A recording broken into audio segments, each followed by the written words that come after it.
Hello guys, welcome to Ripon Acharya channel. আমি রিপন আচার্য আছি আপনাদের সাথে সি শার্পের। আজকে আমরা সেকেন্ড পার্ট টিউটোরিয়ালটি দেখব। আজকের টিউটোরিয়ালটি হচ্ছে সি শার্পে আমরা কিভাবে আউটপুট থেকে ইনপুট নিব, দেন হচ্ছে ইউজারের থেকে ইনপুট নিয়ে ওই ইনপুটটা আমরা আউটপুটে শো করাবো। So let's start. তো আমরা গত লেকচারে বা গত ভিডিওতে যেটা দেখেছিলাম প্রথম পার্টে,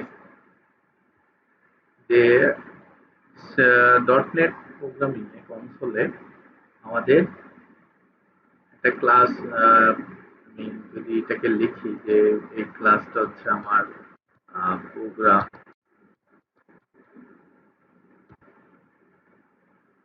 ঠিক আছে।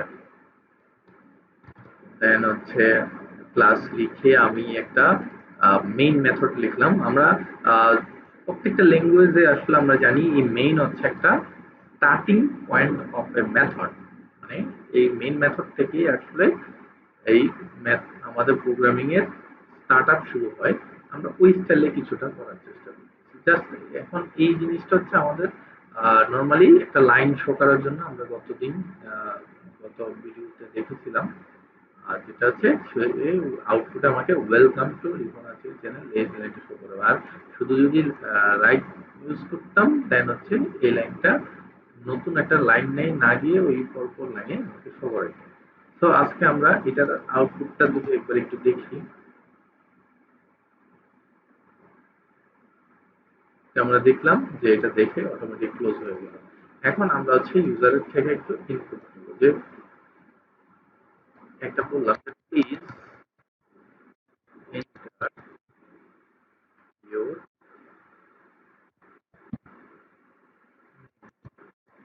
আমি তাকে বললাম যে প্লিজ এন্টার ইউর নেম, নাম প্রিন্ট করা। সো এটা করার পরে আমরা যে কাজটা করবো, সেট করলাম একটা ভেরিয়েবল বা নিব, যে ভেরিয়েবলটা হচ্ছে স্ট্রিং। আমরা ভেরিয়েবল সম্বন্ধে আরো পরে জানবো।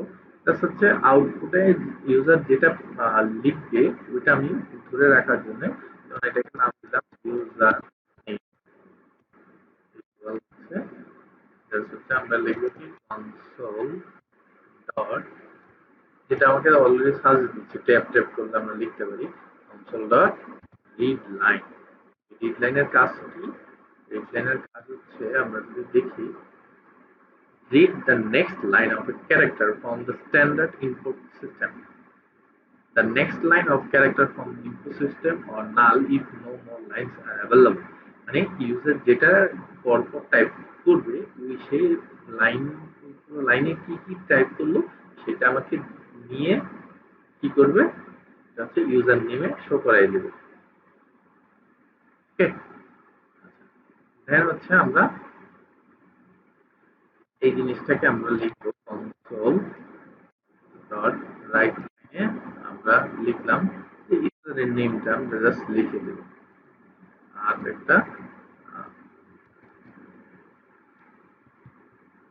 কনকেটেনেশন করতেছি, মানে আর একটা স্ট্রিং আমরা লিখে দিতেছি, এটাকে প্লাস দিয়ে আমরা কনকেটেনেশন করি। হ্যালো স্পেস দিয়ে ইউজারের ওই নামটা আমরা শো করে দিব। তো আমরা এই তিনটা লাইনের কোড বুঝতে পারলাম। এই লাইন দিয়ে আমরা ইউজারকে প্রথম বলতেছি যে তোমার নাম দাও, দেন হচ্ছে সে তার নাম দিল, আমরা এই নামটাকে একটা ভেরিয়েবলে নিলাম, এই ভেরিয়েবলে নিয়ে কনসোলে আরেকটা আউটপুটে আমরা শো করালাম হ্যালো, সে যে নামটা টাইপ করছে। সো আমরা এটা একবার রান করে দেখি, এন্টার ইউর নেম, আমি তার নাম চাচ্ছি, আমার নাম হচ্ছে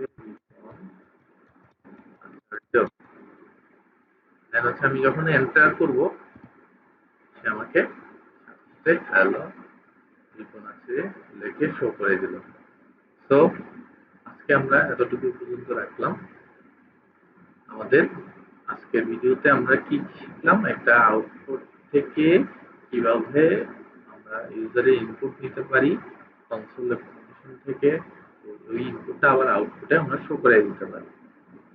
তো আরেকটা জিনিস আমরা একটু মাথায় রাখবো যে সি শার্প হচ্ছে খুব কেস সেন্সিটিভ ল্যাঙ্গুয়েজ।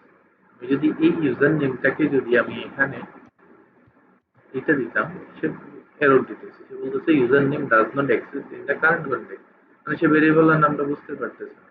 তো আমাদের কেস সেন্সিটিভ এই জিনিসটা মেনটেন করতে হবে সি শার্প ল্যাঙ্গুয়েজ।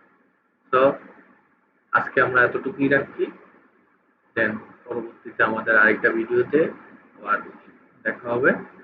সো আমার চ্যানেলটা লাইক করবেন, সাবস্ক্রাইব করবেন এবং এই ভিডিওটা শেয়ার করবেন যাতে আমি পরবর্তী ভিডিও আরো বানানোর জন্য ইন্সপায়ার পেতে পারি। So thank you very much.